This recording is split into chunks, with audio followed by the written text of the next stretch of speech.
Donc en effet, je vais vous parler notamment de cette notion d'amorti. On en entend beaucoup parler, on en a déjà entendu parler un petit peu ce matin au niveau des facteurs de risque, avec d'excellents topos. Et donc là, on va approfondir un petit peu un de ces points. Donc cet amorti, avec cette question, faut-il amortir donc les contraintes mécaniques en prévention des lésions microtraumatiques du sportif?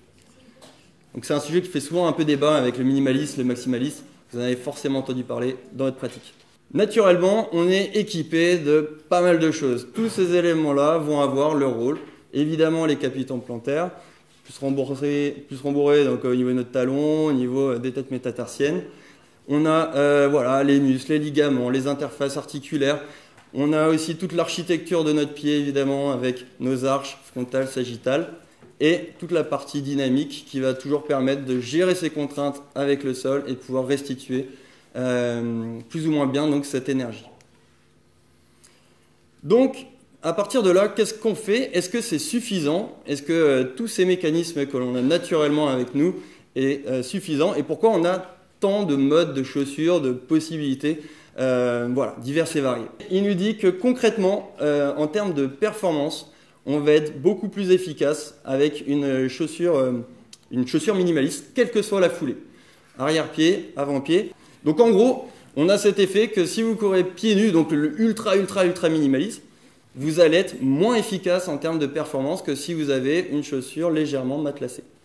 Donc on a un peu cet entre-deux, où si on dépasse les 220 grammes, on va demander plus d'énergie, et si au contraire on est totalement pieds nus, eh ben, ça va être moins efficace, ce qui peut être intéressant. En termes de prévention, des avantages donc, de minimalisme. Donc, certaines études nous disent que le taux de charge pourrait, dans certains cas, être inférieur sur une chaussure minimaliste, avec une foulée donc généralement antérieure, que sur une chaussure plutôt dite standard. Autre élément, d'autres études nous disent que notre syndrome, eh bien qu'on aurait moins de risques de déclencher des syndromes fémoro-patellaires, des syndromes des loges. Par expérience, on pourra aller beaucoup plus loin. Il y a plein de professionnels parmi vous qui diraient sûrement qu'au niveau aussi du tenseur du fascia lata, au niveau des fessiers, tous ces éléments, le fait d'avoir une foulée plus antérieure, on s'aligne mieux au niveau des axes. Et théoriquement, ça pourrait améliorer tout ça. En tout cas, au niveau de cette littérature, moi, ce que j'ai retrouvé, c'est essentiellement ces deux éléments-là, mais qui ont le mérite d'exister.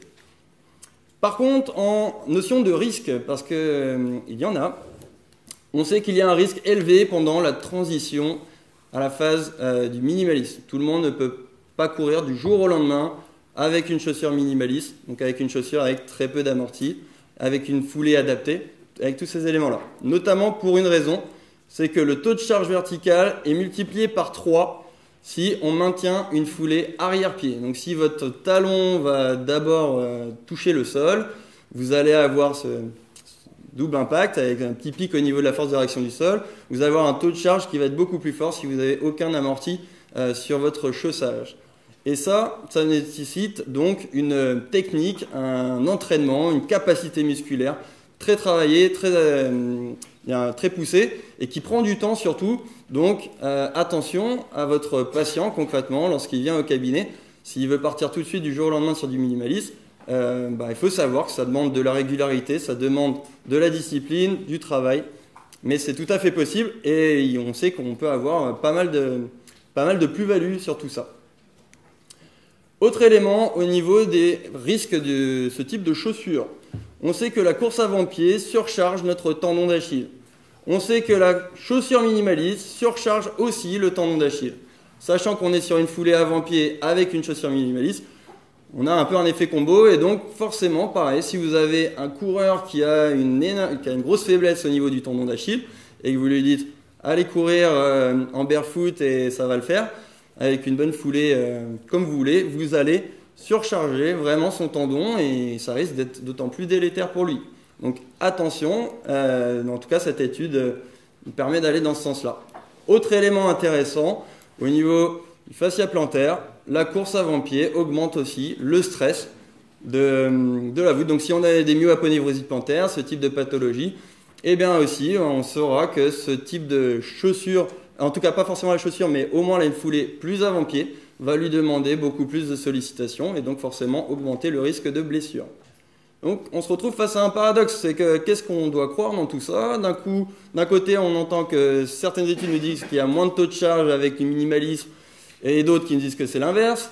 La même chose avec les chaussures maximalistes. On se retrouve dans cette notion de paradoxe et ne plus savoir trop quoi comprendre là-dedans. La surface, c'est aussi un élément à prendre en considération dans notre interrogatoire. Voilà, on sait que plus la surface va être rigide, plus le terrain va être rigide, plus ça va augmenter aussi notre taux de charge, avec une différence notamment sur gazon de 4,7 à 16,6% par rapport à du béton et de l'asphalte.